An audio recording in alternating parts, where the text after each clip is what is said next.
Shaman King dropped a video about 12 hours ago. By the time we're recording this, I don't know how long it's gonna be when we post this, but it's gonna be his latest video so far. We got ourselves, this time Joey Wheeler almost ended the show himself. Now listen, Joey Wheeler, he kind of sells sometimes in the Yu-Gi-Oh show, but there are some times where he does clutch up, I ain't gonna lie. But we gonna see how he almost ended the show himself, you know what I'm saying? Shout out to Shaman King, amazing guy as always. Do support his channel. He's saying he's trying to reach 100K subscribers, so please help if you can, even though I'm a nobody, but I'm trying my best, you know? That being said, if you like the video, like it. If you don't, I don't care. Link to the videos is in the description down below. That being said, let's get right on into this goodness. Everybody loves him an underdog story. Yep. When I think of Joey Wheeler, the first thing that pops into my head is... Yep.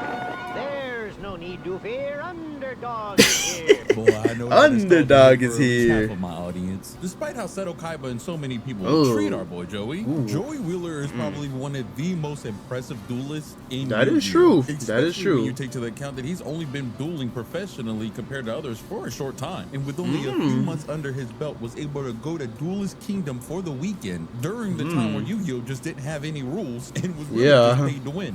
And was able to beat 3 Yu-Gi-Oh! Duel Monster champions. Oh my god. When 2 of them cheated, and miraculously was able to end up in the top 4, which 2 of those spots were filled up by people with Millennium items. Then you go to Battle City, where his feats are even crazier, where in the single day of the tournament on the ground, had 3 battles back to back to back, which in 2 of those 3 battles, the opponents were also cheating. I mean, slipping a card in your opponent's deck's one thing, but Esperosa literally was looking at my man's cards for the whole game, and Joey knew and kept the game going. Now let's talk about Merrick. He's a red. He really said, listen, I know you cheating, we can keep it going. I don't care, because I know I'm gonna beat your ass. I don't care if you little kid, I don't care if you somebody's grandmother, I'm beating your ass. Pompous asshole who feels very entitled. Pretty much the exact opposite of an underdog. Real rich kid versus poor kid kind of situation going on. So getting to see these two duel was actually more enjoyable than the actual finale. So when we were in the semifinals for the Battle City tournament, Merrick decided when he went against Joey that they were going to turn their battle into a shadow game. Meaning they were going to feel the pain of the game, and whoever lost was going to lose their soul. Meaning in this game, whenever their monsters get hurt, they were going to feel the same exact pain. If you want to do your own DIY version of a Shadow Realm game, you could do what me and my friends used to do by putting shock collars around our necks. Nah, I'm kidding. Don't do that. But it also means... I'm sorry, huh, Shaman King? You did what to do something similar to this? Oh yeah, I don't think I can play Yu-Gi-Oh! You, my boy. I ain't trying to get shocked now. Hold on. That wasn't in the contract. Whoever didn't win was also going to lose their soul. And off-break, Merrick treated Joey like he was a third-rate duelist, something that he would soon regret. And because of Merrick acting the way he did, it opened the opportunity for Joey to have won this battle. And if he even did take it seriously, it still would have been very, very close. Because if this wasn't a shadow game, there is no doubt in my mind that Joey would have won. The only other thing that kind of messes Joey up is that he played like a beta bitch. Man was passive as hell for some reason, which he already had defeated a fake Merrick just before this, but I guess I can kind of understand when he just saw his friends with benefits, and I mean, she has a whole lot of benefits. I ain't gonna talk too much about Shorty because I know how she. Let me not. If you know what I'm saying. Whoa. Benefits as a whole stimulus check. As he just walked. That whole stimulus check. That whole stimulus check to me, I ain't gonna lie, that ain't no benefit. Stimulus check. Her turn from a booty call to a lifeless doll. You know the ones I'm talking about. Now, Merrick starts his battle off strong by summoning a monster with 1800 attack off rip and playing a face down, thus ending his turn. And rewatching this scene, his turn end so fast was kind of refreshing to see. I'm just saying, if he was playing modern Yu-Gi-Oh, the whole episode would have just been this man's first move. Boom. Oh yeah, no, cause bro, Yu-Gi-Oh nowadays is so bullshit.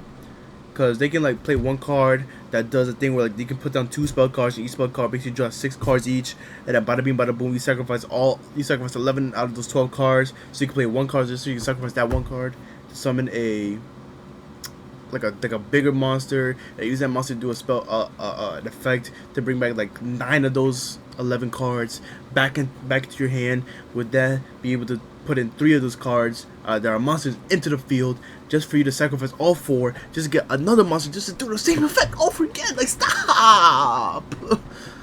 I at the end, he's gonna end the turn with 7 monsters. I play that one card, he's gonna have an effect that just takes that shit away. I'm better just have an effect where it just gets my turn. Like, let me play the game. Please.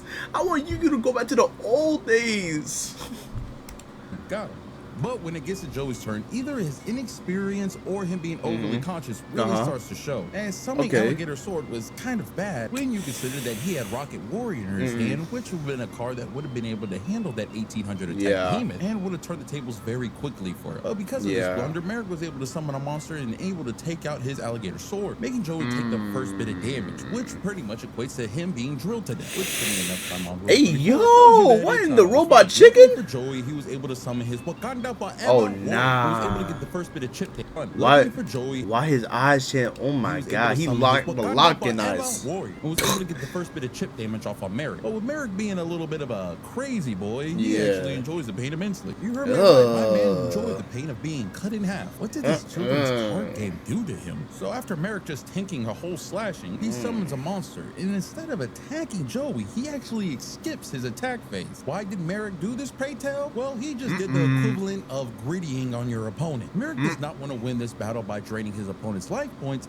He wants to do it by draining his opponent's spirit, by putting Joey through as much torture as he possibly can, which he does. Which I don't know why he was acting that way to Joey, as when Merrick mind controlled him, he saw his deck and would have known that Joey has one of the most busted cards in Yu-Gi-Oh! That being Jinzo, who's really good against Merrick's really heavy. Bro, Jinzo, oh my. When I was a little kid, I used to run Jinzo so much. Back in elementary school, I used to whoop niggas' ass for quarters and candy. Oh my god. Nostalgia. He trapped that, which Joey is the next turn, which if he would have summoned him right when he got him, he could have wrapped this duel up a lot sooner, as he was able to put some damage on Merrick and almost ended the game the turn that Jinzo was out. But sadly for Joey, he couldn't predict that Merrick was going to be a cheater as well and made up a card on the spot, that being Dark Wall of Wind. All I'm saying, if I can't use my Hello Kitty Warhammer figures as tokens, how can Merrick use a card he probably printed off his computer? And if that wasn't bad enough, then summons a monster that ruined your day when you play Duel Links, that being Lava Card, that solely did chip damage to Joey's life.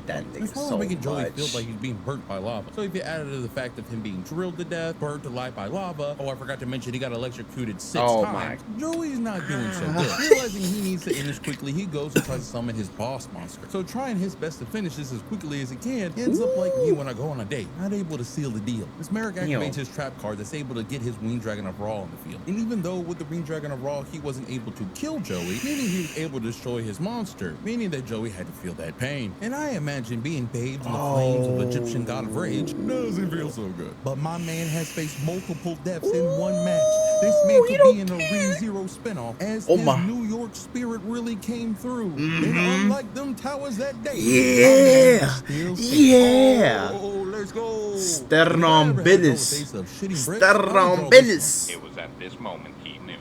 He fucked up. Yup. Like he just got the life sucked out of him, knowing he was gonna be able to tap that Valentine once again. With his last answer straight, took his turn and pulled out Gear Free the Iron Knight. And my man was about that in the series right here and there. There was gonna be no season finale till my man passed out. Yep, the pain of the Shadow Games was too much for our New Yorker, and he collapsed before he could finish his turn. Which, if he did, it would have been enough to take out Merrick for good. My man was cooking in the kitchen so much that Seto Kaiba himself gave the person he hated the most, being Joey Wheeler, a compliment. And that is a true underdog story. But hey, if there's anyone I need to give a quick glaze like I just did Joey here, or a moment that you can think of, go ahead and comment it down below. Also subscribe. I've had a bit of a hectic week with the snowstorm knocking out some power and internet, and I felt inspired, so I just wanted to make this for y'all really quick. We'll have a normal upload next week. But until then, I have more glazing I gotta do. Hey, WP. Why is there a New York guy playing card games in the middle of Japan? I don't know. Why the hell was Bow Wow over there Tokyo Drift? That was so random. Oh my god. Japan? I don't know. Why the hell was Bow Wow over there Tokyo drifting? That's so random.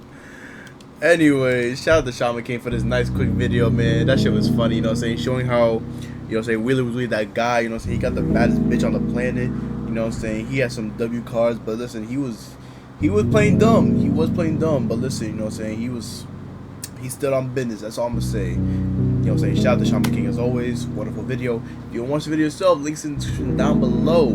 That being said, if you like the video, like it. If you don't, I don't care. Everything's in the description down below. My social media and this video, like I said it before. That being said, your boy just Kage, and I'll see you in the next round. Peace. Man, that nigga Joey got his ass whooped. Oh my god.